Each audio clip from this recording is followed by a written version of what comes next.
Hi there, creative person. This is Kerry Schafer, also known as Kerry King, author, creativity coach, and general creativity alchemist. I'm really excited to be talking to you again today. Today we are going to talk about goals. Yeah, big topic. So it's always a really fine line to walk with goals, because if you don't have a big enough, defined enough goal, then it's really nebulous and you have nothing to aim for. If you set your goal too high, on the other hand, then lots of times what happens is we get overwhelmed. We start procrastinating, our inner critic gets really loud, fear kicks in, and we don't get started, or we don't finish, or we get frozen somewhere in the middle. So finding that goal that has an edge, but not too much, and then managing all of the self-talk and the fear that goes with that, it's a little bit of a trick. So let's talk about that, and I'm going to break it down a little bit for you. So the very, very first thing you want to do is to set a goal. And if you have not really done that, maybe this is the time for you. If you haven't started, if you're one of those people who've been talking about starting a creative project for a really long time, but you never seem to get around to it, having a defined goal can be really helpful to get you going. If you are somebody who's in the middle and you never seem to finish, again, having a set goal that's defined, time, dated, stamped, all that kind of stuff for when you plan to finish can be really helpful. If you have a goal and that goal is scaring you to the point where you are frozen and you're not getting anywhere, it might be time to stop, have a look at that goal, and check whether it's reasonable. So let's break that down a little bit. So the first thing about any goal, I really think, is it should be something big enough to motivate you. So I know this is in conflict because I teach taking tiny, tiny little small steps. Well, any mountain is climbed that way, right? One tiny step at a time. So if all you plan to do is take one tiny little step and you're not even thinking about the mountain, then you're not probably going to get too far. So that said, what is it that you would like to have done within the next year? Stop and think about it for a minute. What pops into your head? If you're a writer, how much do you want to have written? Do you want to start a book? Do you want to finish a book? Do you want to have queried an agent? Do you want your book on the shelf? What's your goal? Same sort of question if you're an artist. How many paintings do you want to make during this next year? Do you have a particular huge work of art that you've been dying to do but you've not been able to get started on? If you're a knitter, what are you wanting to make? Whatever the creative project is that you're wanting to undertake, stop and think about it. What, by the end of the year, would you like to be able to say that you've done?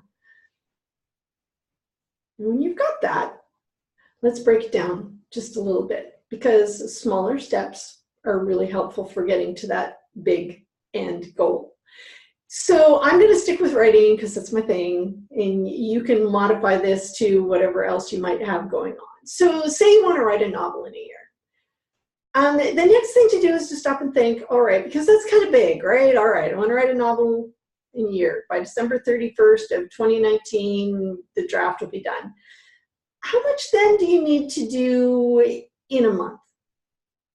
How many words can you write in a day? And stop and think about that and be reasonable with yourself. We all have different abilities to get the words down on the paper. Now, some of us write faster than others, and some of us have things going on in our lives that might be slowing us down more than we usually are. So I had a friend who always used to say this: drive as fast as the road conditions allow.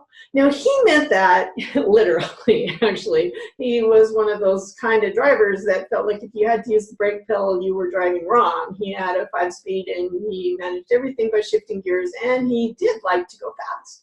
But here's what he always used to add. He would say, drive as fast as the road conditions allow, and then he would say, always remember that you are part of the road conditions.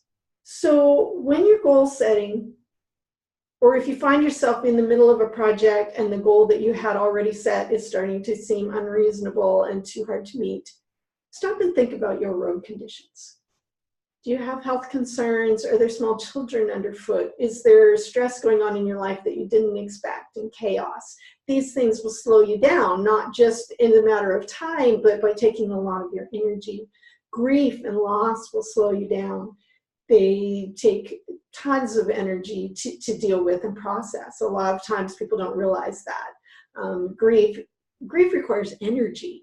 And so any grief or loss situation you have in your life, and that doesn't just mean that somebody died. It can mean that your kids have left and gone off to college and you're dealing with the empty nest syndrome. It can mean that you lost a job that you cared about, or that some other dream that you had on the radar fell through for you. Those are all grief situations.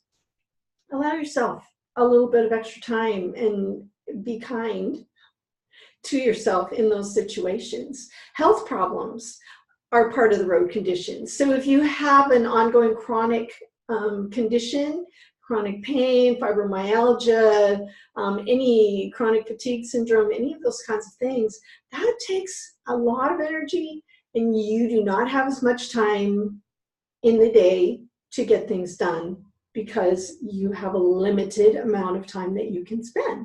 So just being aware of that and factoring that in.